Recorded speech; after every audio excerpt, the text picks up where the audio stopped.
Bonjour à tous, dans cette nouvelle vidéo, nous allons parler des syndromes de la maladie de Parkinson. Pour commencer, il est important de différencier syndrome et symptôme. Un syndrome est l'ensemble de différents symptômes ou de signes en rapport avec un état pathologique donné. Il existe plusieurs syndromes parkinsoniens dont nous allons traiter aujourd'hui. Il est souvent difficile de différencier ces syndromes de la maladie de Parkinson idiopathique, ou MPI, et de les différencier les uns des autres. Cependant, l'évolution des symptômes permettra de poser un diagnostic. Premièrement, les syndromes Parkinson+. Ils représentent environ 15% des syndromes. Ils englobent les symptômes de la MPI, associés à d'autres symptômes spécifiques à chacun. Ils sont au nombre de 4.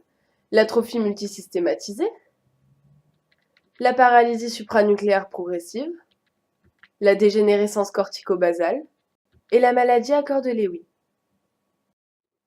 L'AMS, c'est une maladie, un syndrome rare, neurodégénératif. Il est très invalidant et réduit l'espérance de vie des personnes atteintes. Les manifestations de la maladie sont très variables d'un patient à l'autre, cependant on peut diviser les symptômes en 3 groupes. Il est souvent difficile de distinguer MPI et AMS au début, mais l'AMS a généralement une évolution beaucoup plus rapide. Le traitement de ce syndrome est difficile. Comme je vous l'ai dit, on peut diviser les symptômes en 3 groupes. Premièrement, les symptômes de la MPI, au nombre de 4. Puis, les symptômes associés à un fonctionnement altéré du cervelet, au nombre de 5.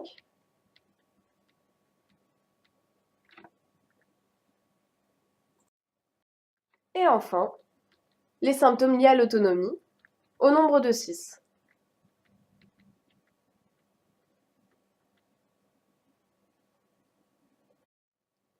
La PSP. C'est une maladie du système nerveux dont la cause n'est pas connue. Cependant, des antécédents de traumatisme crânien, de pathologie vasculaire ou une exposition à certains toxiques pourraient être en cause en tant que facteur favorisant. Parmi les premiers symptômes, on observe une perte d'équilibre, une rigidité du cou ou des chutes inattendues. Contrairement à la maladie de Parkinson idiopathique, le tremblement est rare. À mesure que la maladie progresse, ces symptômes s'aggravent et des troubles des mouvements oculaires, d'élocution, de déglutition et de pensée se manifestent. Le traitement est généralement le même que pour la MPI, mais il est souvent moins efficace. L'ADCB, c'est une maladie neurologique rare qui se traduit par une détérioration ou une dégénérescence de certains neurones du cerveau. Cette maladie, d'évolution progressive, touche la motricité, mais comporte aussi des troubles cognitifs. Les lésions observées dans la DCB, au niveau du cerveau, sont caractérisées par l'accumulation de protéines Tau anormales. Elle débute généralement autour de la soixantaine et peut au départ faire l'objet d'un diagnostic erroné de MPI. La maladie débute souvent par une maladresse de la main ou une posture anormale ou un trouble de la marche. Les tremblements, eux, sont moins courants que chez les personnes atteintes de MPI. L'atteinte est d'abord unilatérale et devient bilatérale quelques années plus tard. Avec l'évolution de la maladie, les symptômes sont accompagnés de différents troubles. Il existe très peu de traitements. La lévodopa et d'autres médicaments dopaminergiques utilisés pour le traitement de la MPI ont rarement d'effets bénéfiques mais peuvent donner de bons résultats pour quelques-uns des patients souffrant de DCB. La démence à corps de Lewy. Certains traits de la maladie à corps de Lewy peuvent ressembler à ceux de la maladie de Parkinson idiopathique, notamment la rigidité, les tremblements, la posture voûtée et les mouvements lents. Attention, la sensibilité aux médicaments, notamment à certains sédatifs, peut aggraver ces symptômes.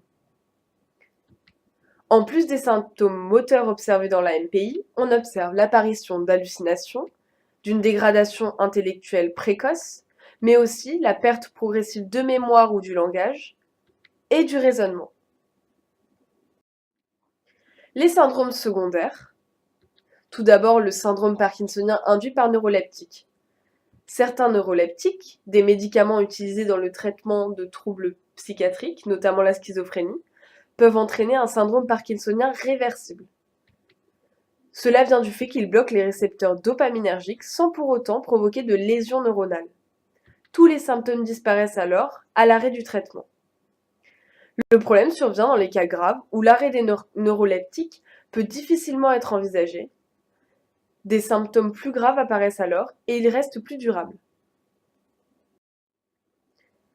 Le syndrome induit par le MPTP. Le MPTP est une drogue de synthèse, une neurotoxine. Elle a été découverte par hasard par un étudiant en chimie qui fabriquait ses propres stupéfiants. Elle entraîne un syndrome parkinsonien irréversible. Néanmoins, elle est très utile à la recherche car permettant de travailler sur des modèles animaux de la maladie. Merci de votre attention et à bientôt pour une prochaine vidéo.